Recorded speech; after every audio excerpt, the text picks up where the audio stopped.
бэкграунд, как бэкграунд на веб-сайт. Мо кичине эмесин транспаренсини эметип, как бы такой смутный кылып, цвет кылып, транспаренсини азайтып, и жанагы эгер сайт будем создавать, ошонун бэкграунду кылып колдонсок болот да, задний фонгочу.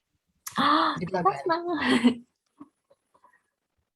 А для Notion нужно вот это, просто мое предложение, ушун эле. Но единственное, меня смущает то, что стоит первая буква «Д». Да. Просто дыны кайсыл жакка алып барарымды билбей, анан кийин ким эле Элнура айтып калды да, иногда правиланы бузуш керек депчи, анан мен сага деп бузуп дын аркага алып барсам. Что А думаете? еще мага да бир вариант ким айтат, ушулардын арасынан дагы канчанчы эле? 19 деп атат. 40 болуп калабы бул жерде? 19? 16 менен 40 жап атат. 16-40. Экөө бирдей экен, просто световой гаммасы өзгөргөн. Экөө бир бизге дагы ушул жагып аткан. 40-тын өңү да Да, жап это атат. тоже вариант. Өңдөр жакшы, цветовой гаммасы аябай жакшы экен. Бул жанагы 12-чи варианттан алынган, президент кайра түстөр да чоңго.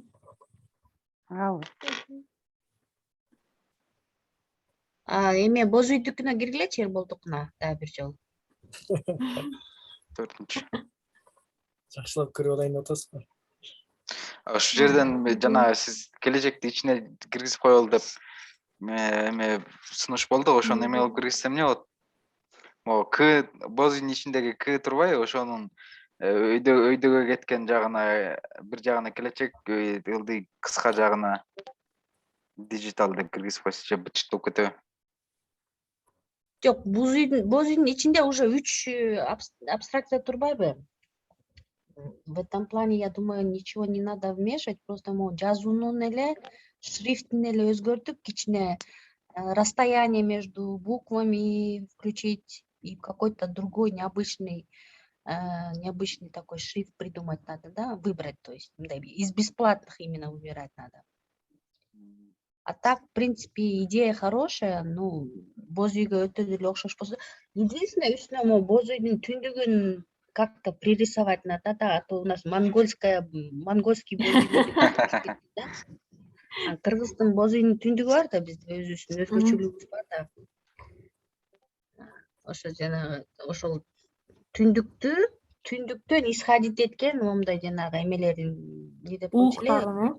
И ошолордун как-то символично бирдеке кылып койсок болду экен, да. А так идея очень хорошая өтө экен. Анан менде да бир сунуш Мендеги бар. варианттарды көрбөйсүзбү? Азыр көрдүм да, просто. Көрсөтпөйм, кандай деп шаярбай. Давай.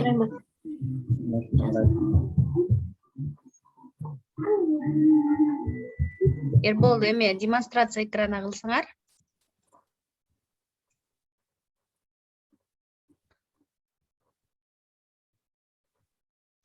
Эржан. Эржанбы. Я извиняюсь.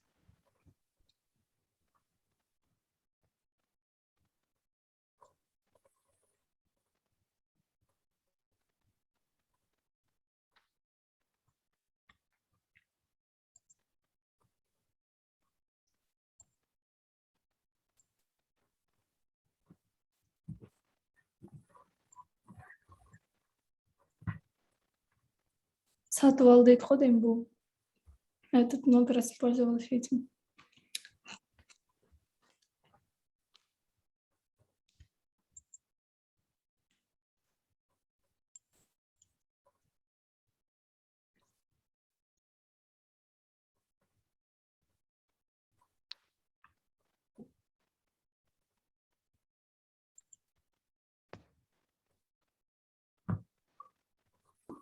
Көрүнүп жатабы? Вот, Эрбол, жөнөттүңөр го эмеден, чатка. Ушул как раз сонун отражается. Он как раз боз үйдү перевернул. Эмеге кылсаңар азыр, Эрбол, демонстрацияны. И этот как раз подобрал хороший шрифт тоже.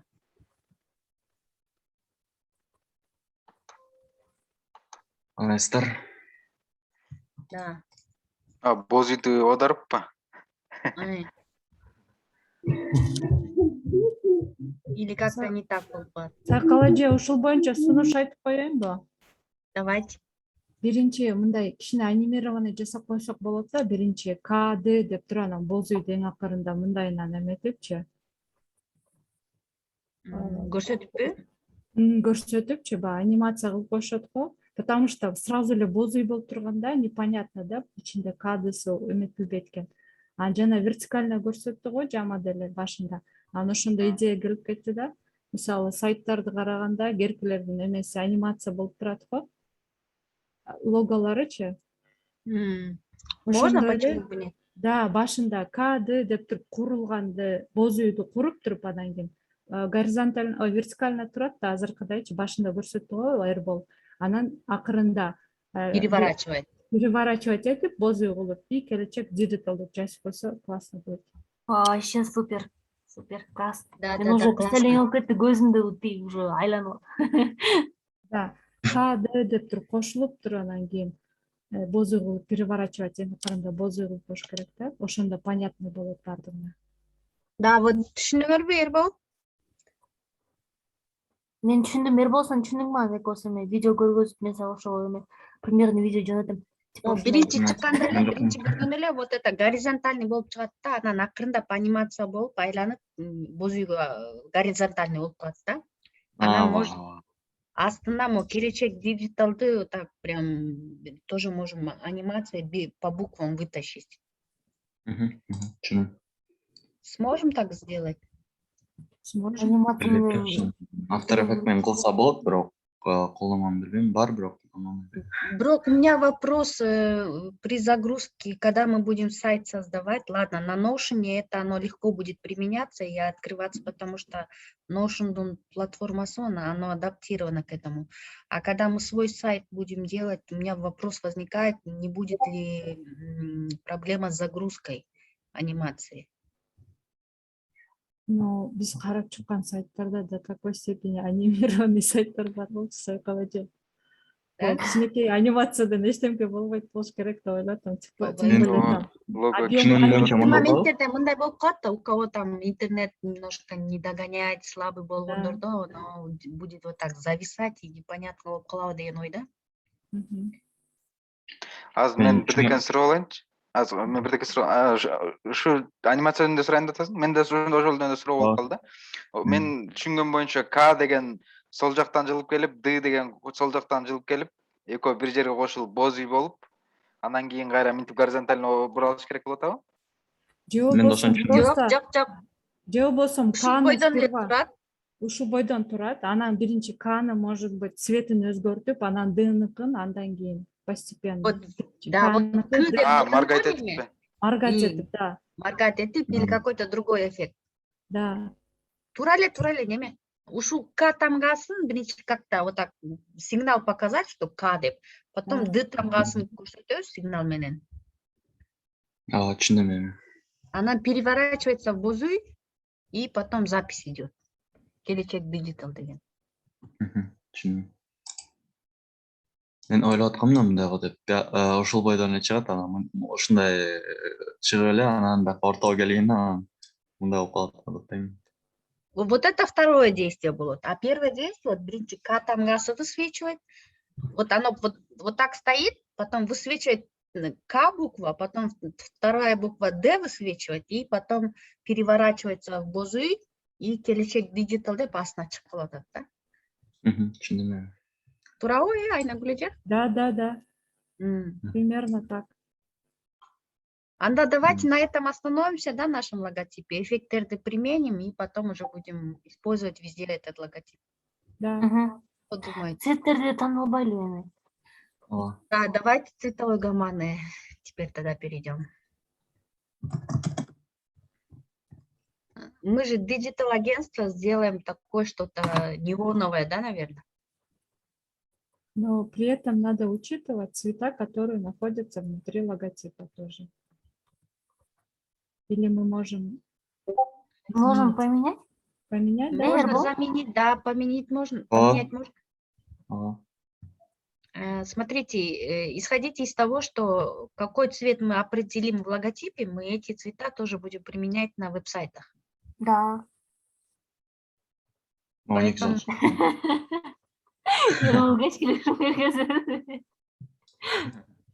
Шахты бар. 12 деген эң ылдыйындагы да ошондо эме колдонгону. Ол. Биякта эки вариантымен тартып койгонбуз да. Яркийде ушундай болот, темныйда мындай болот депчи. Төртөөбүзгө ушул көбүрөөк жагып аткан да. Анча прям Азыр эми ядерный окуп эмес, мындай. Мага дагы ошол жакты, Кимге кайсы жагат? Ошо биринчи экзампл эле Окей. жакты ошо. Мага да ушул цвет жакты. 12-чи жакты. Световой бам. Мага тогуз жакта. мага могул жакты да ошол. Логотип жакты ошол. Тогуз могул. Акыркы турат. Экзампл. Просто черный цвет практически везде используется, в основном, да? Жок, болмойт. Көп агентстволар. Экзампл 0 и экзампл 4 деген жагыптыр.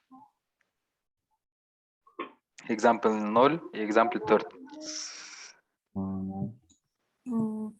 И бирок буну баары эле жакшы көрүнөт. Экзампл экинчиде эле аябай ачык болуп көрүнөт экен, сары менен көк цветчи. Ошо сарынын, но фишкасы болот да, то, что вот на черном фоне у нас есть вот это яркое, да, привлечение, да, ошо сары менен бирдекени кылсак. Либо вот ушул example 2 или example 4ге түшсөңөр. И мога ушул цвет тоже хороший. Не такой резкий, не такой спокойный, но он такой гибкий, да, смузкий. Да. Да? Сары цвет сразу көңүл бурдурат экен да. И вот это применение в навбаре тоже очень хорошо, эффектно смотрится. Если что, могул эмелердичи менюшкалар.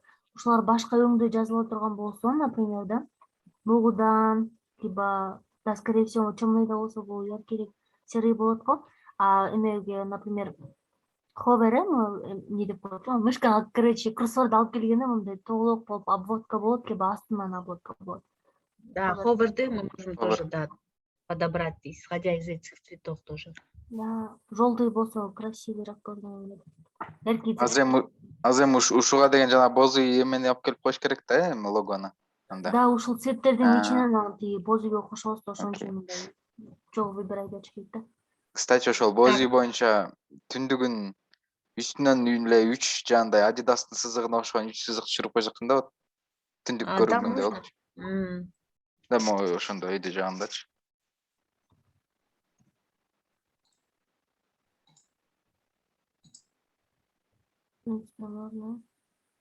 Азыр эме Эрбол менен өчүрөйүн, сен үстүк модели бар да, сен кылсаң.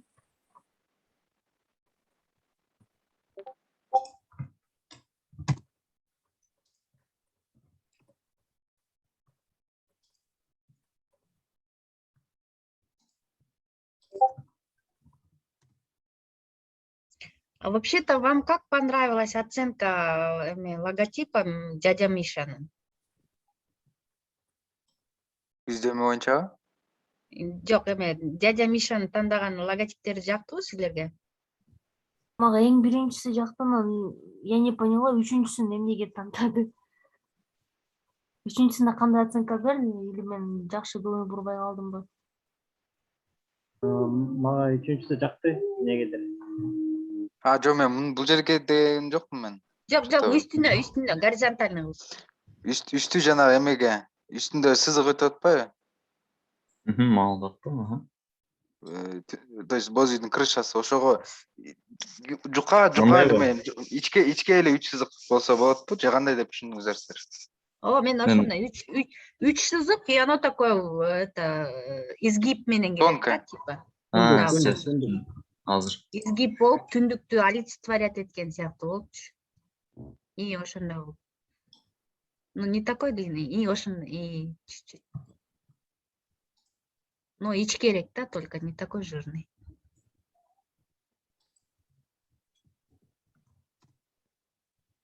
И еще ичкерээк и поменьше. 15, 12 кылып турсаңчы. И жетет уж. Ими поменьше сделайте.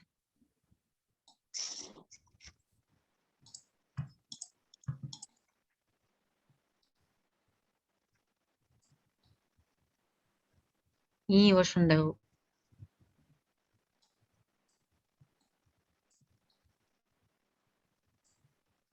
Да, эч керек кылыш керек экен бир нерсени. Если үчөө слишком много болуп кетпейби? Wi-Fi вот сыяктуу нормально. болор.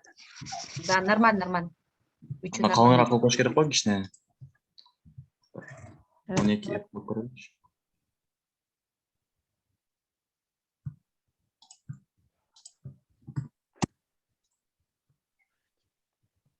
Болду эми? Болот. Нормально, да, вроде бы? Только цвета подобрать, если. Могул жак пустой болуп калды. Ал жакта К бар да. Бул анимациянын акырында көрүнгөн үчүн түндүктүн немесин төрт бурчтугун кылып эле тартып койсо болбойбу? Что? Ооба, обычно түндүктүн өзүнө эле коюп койсо. Не так, баягындай ИТда эки сызык кылып коет го. Но перекрещенный. Мындай бири-бири менен эме болот го түндүктүкү. Так сыяктуу. Обычно болду күнү. Азыр. Акырында көргөн үчүн акырында каттуу эми анимация мындай. Кайрылгандан кийин. И ошондой сыяктуу. Сары цветте болот да бул эми. Күндүн немесичи.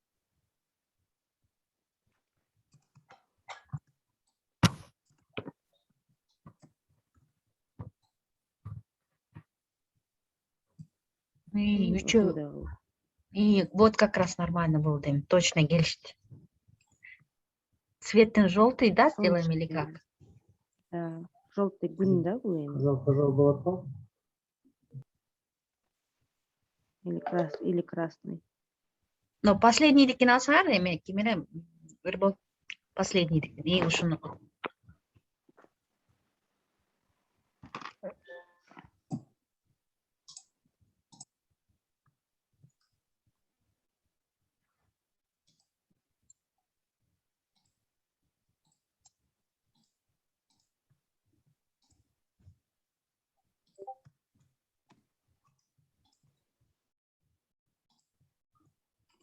Группировка не получится?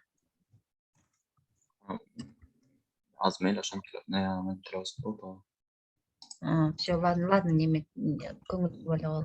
Жаза берле. Бир сызык ашыкчы болуп калганбы үстүндө үчөө? Экөө болот. Экөө эле болгондо бирөөнү алып көрөйүн э. Ошо экөөнүн ортуракка койсоң болот.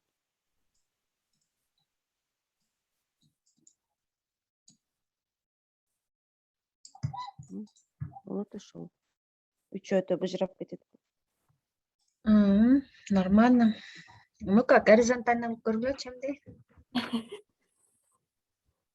Эрболду орагылайлы бүгүн кечкери. Нормально, да, смотрится? Нормально. Билем ал жакта. Берке мына ал жакка сары свет кошкон үчүн азыр астында оранжевый цветтин түсүн алмаштырыш керек да эми. Жок жакта 3 цвет бар го, ошолорду аралаштырып койсок болот го дейм, могул цветтен. Берки түндүк сары свет болуп калган үчүн берки астында сарынын түсүн алмаштырыш керек да. Могул жактан тандасак болот экен. 59 көргүлөчү, 59. Турот, 59. 59, 60.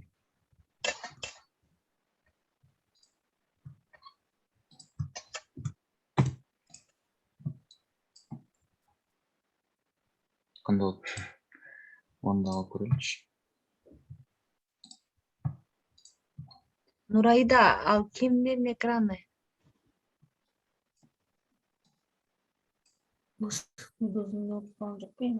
Бэтмен. Боз үйдүн өзүн да өзгөртүп көрүш керек. КД деген жазуун дагычы. Бозуйдун кичине кычак болуп калды.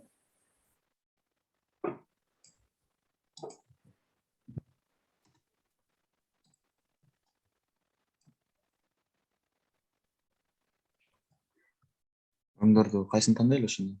Түндүк сары болду.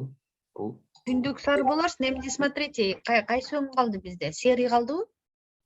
Эмеге цветовой гаммага келсеңер, вот серый цветти көргүлөчү. А серый мы тексту применили, да? Тогда получается, давайте вот этот серый применим к адыга, бозуйга. Посмотрим. Потому что сначала они же были постельные тона.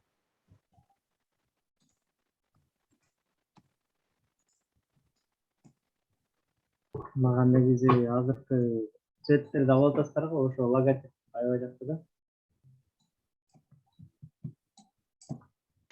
Мага да жагат аткан ал дагы. Цветтин немесинде кызыл менен көк аралашканбы? 12 вариантты ушуга кошуп көрбөйлүбү?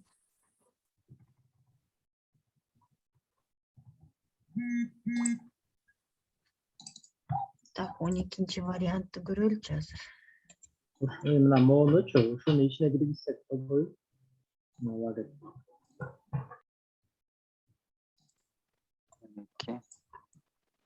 Белый и красный, да? Жок, ушул логотипти киргизсек кандай болот ошо бозуйдун ичине? Бозуй өзү эле логотип болуп атпайбы? Бозуйдун өзүндө тамгалар бар да. Түшүнүксүз болуп атат да просто.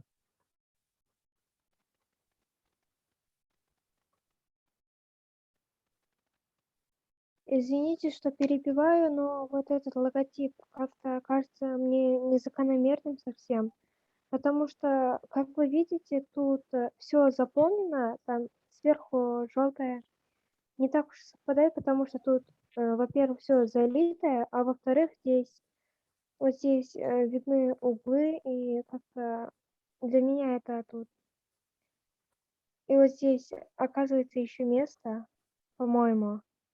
Мое мнение, в принципе.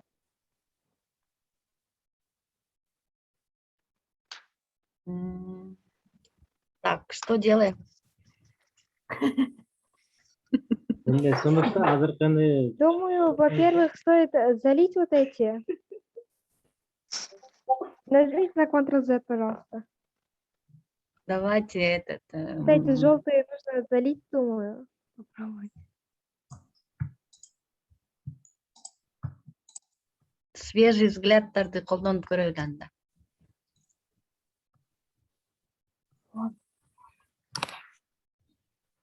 Дилемма. Давайте, ребята, давайте активно участвуйте в дискуссии. Сегодня мы должны с логотипом определиться. Ребята, мне, если честно, вот мое чисто субъективное мнение, вот это, то, что мы бозуйду сейчас ставим, мне это не нравится.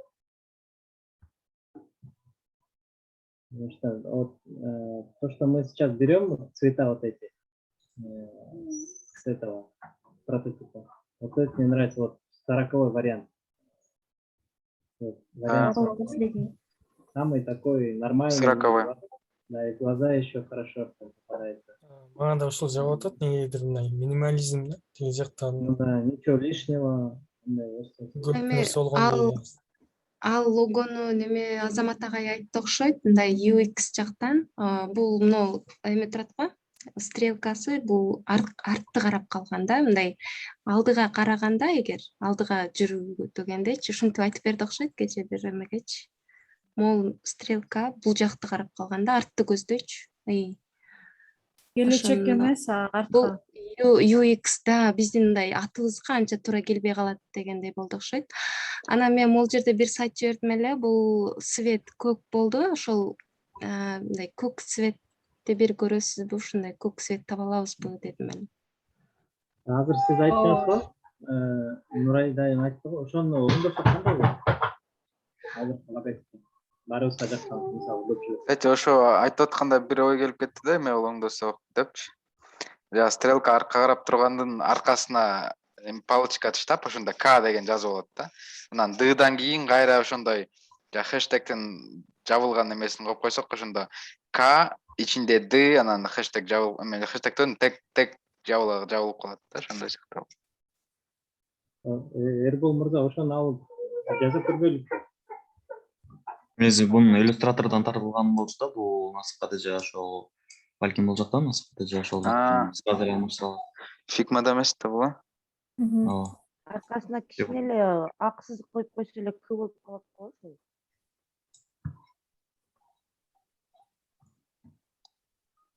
Сүрөт болуп кетти.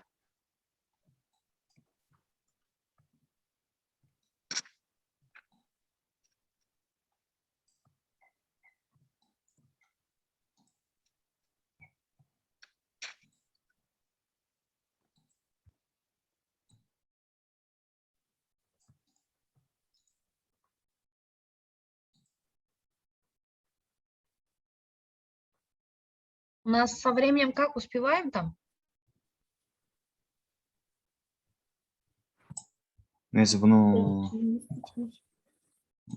насыкка жасай аласызбы? Эмеден неден жасаттыңыз эле кече? Аныкы либо иллюстратор, либо Corel Draw болуш керек эле.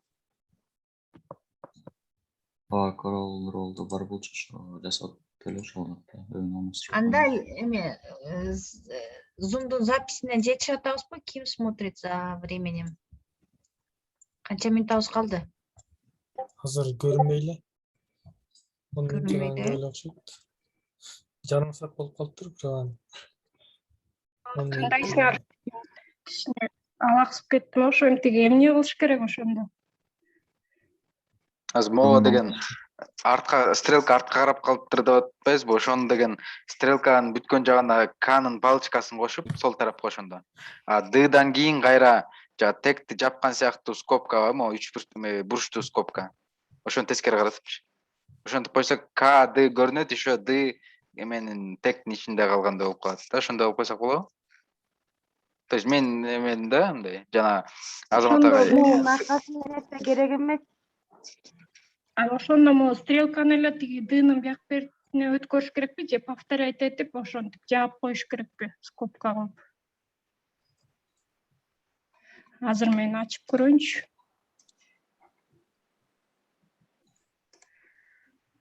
Так. Эми 10 минут калды.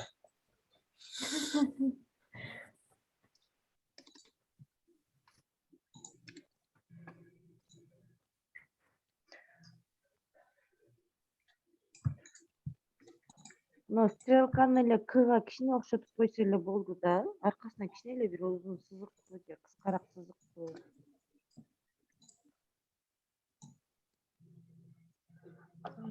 Зумдун ссылкасы аякта эле компьютерден киргенде. Эмеде азыр. Келечек диджиталдар. Диджиталдын ичинде.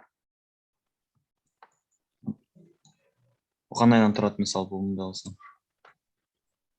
Коддун ичинде болуп калат да, ошондо тегтин ичинде. Тегтин ичинде, а тиги эки жактан. Ошондойбу? Ошондой. Коюлат. Жок. Ортосуна Ошо жерге, да, ошо жерге эле орто ичине эле киргизебиз. Кичине солго. Дагы солго. Анан нар жагында жабылып турбады эле. Ошол калыш керек да ордунда эле. Копия кылып эле алып көрсөңүз. Кара жана К, Днын аркасында дагы сызык турбады эле, ошону копиялап алып көрсөңүз. Кайра ошондой кылып элечи. И К'нын сызыгын да кошуп койсок болот да.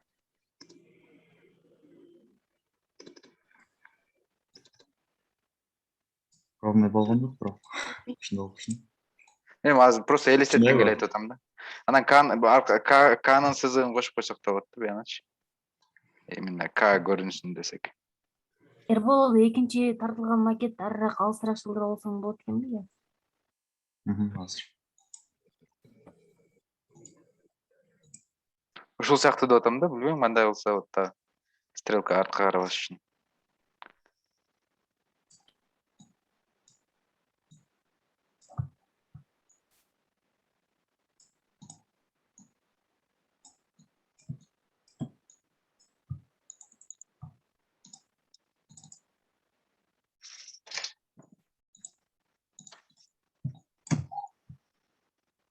Ушундайбы?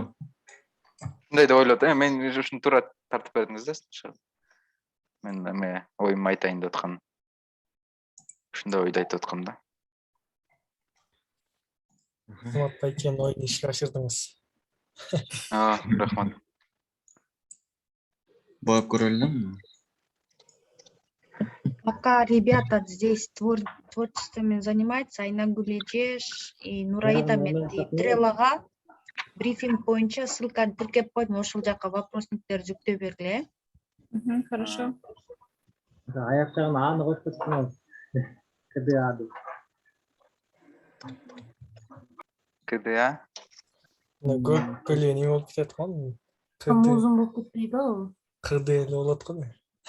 КД эле болот. Келечек дижиталды астына жазып коебуз да. Башка оширик менен. Мына Кнын азыр сызык коштук го, ошону ичкерээк кылып туруп, Днын астындагы эмени алып эле коюш керек. Окей. Или демонстрация кылганга уруксат берсеңер, мен ошол исходный файлды менен көргөзүп отурмун. Акылы бериңиз. Азыр 6 минут у нас. Успеем, да? Жетишебиз эле го азыр. Мындай эле мен Азамат боюнча кошуп көрдүм. Эгер оюңарды туура түшүнсөм.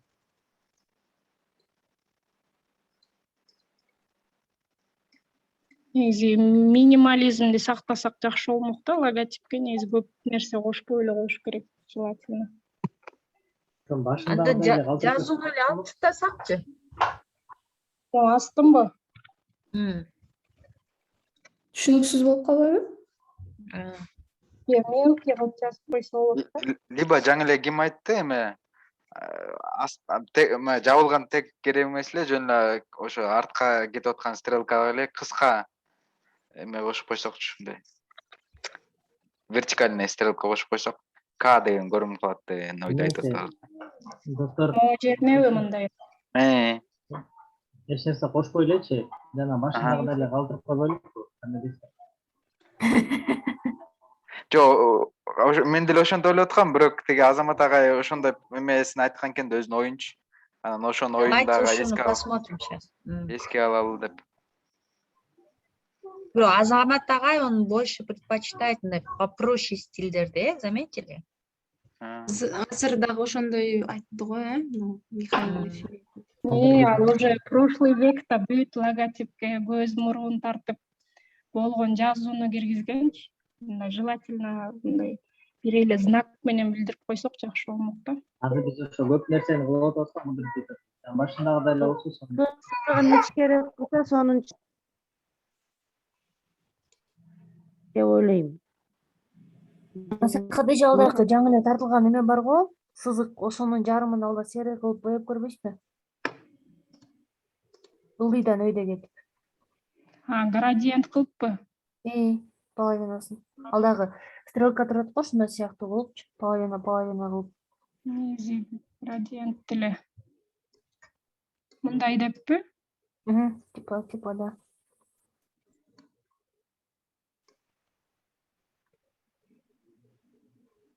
Алда бурчтарын, если возможно, анчалык резкий эмес, алдагы эме турат го. Дга кирип бараткан жагычы мындай типа кайрылган сыяктуу, ушундай проблема болуп калсачы. Могу жеринби? Ушундай сыяктуу кылып тиги жаңы тартылган эмени. Таякчаны. Азыр бир жагы эле бурчумбу ошондо? Мындай эле. Күздө меники болуп кетти го, келечектики дажитал. Жок, тамгалар ошондой окшош болуп атпайбы? Күздө меники келечек.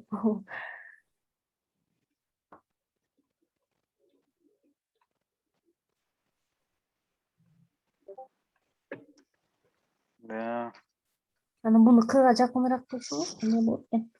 Biraz окшош болушу керек.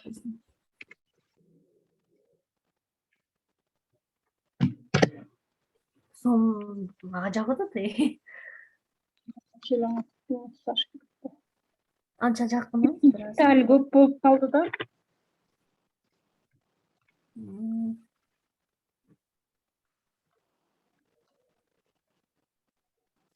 Жо, негизи ким жана ким айтып атты эле, мен что-то скрин кылганда көрүнбөй калат экен. Башындагысы эле жагып атканда, сиз айткандачы. Башындагысы эле эң эле простой болуп жагып аткан, бирок Азамат агайдын ошо стрелка артка карап калат экен, багыт артты көргөзүп калат экен деген ойду эске алып анан ошентип өзгөртөлү деп атканбыз да. Мындай болсо анда кыбыз жоголуп кетет экен да. Анда ассоциациялар эми боло берет. Неме? Азамат агайдын немесинен бир аз чыгып кетпейлиби, лимитин эмесинин, правиласын нарушили правила. Давайте сделаем что-нибудь исключение, да, потому что кечке эле правиланы неметтерсек болбой калат деле кирбейм. Давайте оставим изначальный вариант, да. Мне тоже в самом начале ушул логотип жаккан, айбайчы. Я еще, по-моему, веткадан тоже скинула сообщение, если я не ошибаюсь. Да, вы Вот давайте отметили. на этом остановимся. А?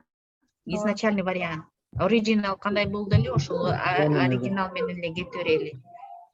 Цветовая гамма тоже очень хорошо подобрана.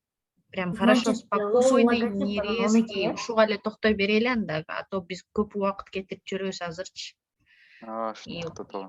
Логотиптин, Азамат логотиптин карточкасын жабып, ошол жерге жана могу тандаган логотипти вложение кылып киргизип, текшерүү деп Азамат агай биз тандаган карточка логотип деп карап коюңуз деп текшерүү деген колонкасына киргизип коесуңарбы, Азамат, Калгандын зиптин ичине кирип бирөөнү эле калтырып, калгандарын өчүрүп салайын, эмне кылайын?